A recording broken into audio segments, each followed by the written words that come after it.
స్నానం చేసి సంకల్పంతో ఆ భగవంతుణ్ణి ఆరాధన చెయ్యడం కోసమని చెప్పి స్నానాన్ని అంగంగా పుచ్చుకోగలిగినప్పుడు అది ఎంత శక్తివంతమై మన యందు భగవంతుని ఆరాధించగలిగినటువంటి శక్తిని నిక్షేపిస్తుందో, అందుకని కార్తీక మాసంలో చేసేటటువంటి స్నానానికి అంత ప్రత్యేకతని ఇచ్చారు. నది పేరు చెప్తే అమ్మ కలిపి మాట్లాడతాం మనం, గంగమ్మ గంగమ్మ అంటాం. అటువంటి నదీ స్వరూపంలో కార్తీక స్నానం చెయ్యడం ఎంత అదృష్ట విశేషం. అందుకే ప్రత్యేకించి కార్తీక స్నానాన్ని అంత వైభవంగా కీర్తించారు. నేను పరమేశ్వరుణ్ణి పొందగలను, దానికి ఇది మార్గం అనుకున్న వాడికి ఈశ్వరుడు ఎప్పుడు లభించడు. పిచ్చి భక్తితో వేదం చెప్పింది, గురువు చెప్పారు. అందుకని ఆ నమ్మకంతో చేసుకుంటూ వెళ్ళిపోయిన వాడికి ఈశ్వరుడు వశుడవుతాడు. నేను ఈశ్వరుణ్ణి కట్టగలను, నువ్వు కట్టలేవు. ఈశ్వరుణ్ణి కట్టగలనని కాదు, నా సంతోషం ఇంతే, ఇలా చేసుకుపోతూ ఉంటాను. పరమేశ్వరుణ్ణి ఆరాధించకుండా ఉండలేక పూజ చేయడం అలవాటైతే పరమేశ్వరుడు నీకు వశుడవుతాడు. ఆ భక్తికి అంత సాత్వికమైన లక్షణం ఏర్పడాలి. అరే, ఈశ్వరుణ్ణి ఆరాధించకుండా కూర్చున్న రోజొక రోజా కంచికామకోటి పీఠాధిపత్యం వహించి నడిచి దేవుడిని పేర్గాంచినటువంటి మహాపురుషులు చంద్రశేఖరేంద్ర సరస్వతి మహాస్వామి అంతటి వారు కూడా ఉరుగంటి పూజ అని ప్రతిరోజు గంట సేపు పూజ చేసేవారు. ఎందుకు అంటే ఆ పూజలో ఉండేటటువంటి తాదాత్మ్యత అనుభవించగలిగిన వాడికి ఈశ్వరుడు వశుడవుతాడు. అందుకే కార్తీక మాసానికి కార్తీక దామోదర అని పిలుస్తారు. కార్తీక దామోదరుడు, దామోదరుడు అధిదేవత.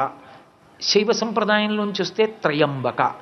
తత్వత ఆలోచించినప్పుడు ఈ త్రయంబక స్వరూపం, ఆ దామోదర స్వరూపం ఒక్క విషయాన్నే ప్రతిపాదన చేస్తాయి. పరమేశ్వరుడు నిన్నెందుకు అనుగ్రహిస్తాడు, నీకెందుకు వశుడవుతాడు అన్నదానికి. దామోదర అన్న మాటని అమరకోశం వ్యాఖ్యానం చేసింది. ఉదరే దామయస్యేతి దామోదర, కడుపు మీద తులసి మాల ఉన్నటువంటి వాణ్ణి దామోదరుడు అని పిలుస్తారు. కాదు, దామ్నా ఉదరే మాత్రా బద్ధ ఇది దామోదర. అమ్మ చేత ఒక త్రాటి చేత కట్టబడి నడుము ఉరిసిపోయిన వాడు ఎవరున్నాడో వాడు దామోదరుడు. ఎవరు అమ్మ? పరమేశ్వరుడికి అమ్మ ఉంటుందా? ఆయన లేనినాడు లోకాలే లేవు. ఆయన ఎప్పుడు పుట్టాడో ఎవరికి తెలియదు. ఎప్పుడు పుట్టాడో ఎవరికీ తెలియనటువంటి పరమేశ్వరుడు ఆ శ్రీమన్నారాయణుడికి తల్లి ఎవరు? ఆయనకి తల్లి అన్న మాట లేదు అసలు. కానీ ఆయన ఎంత వశుడైపోయాడంటే అమ్మ ప్రేమకి శ్రీకృష్ణ పరమాత్మగా ఆవిర్భవిస్తే యశోదాదేవి యొక్క పాలు తాగడం మొదలుపెట్టాడు. మహానుభావుడు ఒక గొప్ప లీల చేశాడు. భాగవతం అంతా ఒకెత్తు, దామోదర లీల ఒక్కటి ఒకెత్తు. దామోదర లీల దగ్గరికి వచ్చేటప్పటికీ బ్రహ్మచారులు, గృహస్థు, వానప్రస్థు, సన్యాసి 4 ఆశ్రమాల్లో ఉన్నవాళ్ళు దామోదర లీల వింటారు.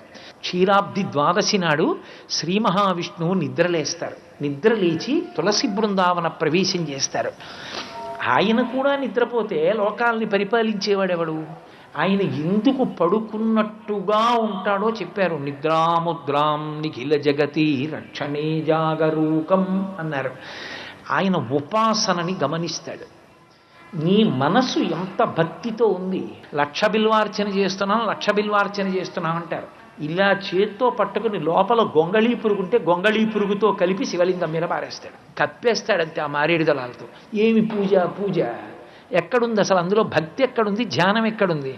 అసలు మారేడుదల సమర్పణమునందు నీకు ఆ బుద్ధి ఎక్కడ నిలబడింది? పరమేశ్వర పాదముల యందు నిలబడితే కదా పూజ.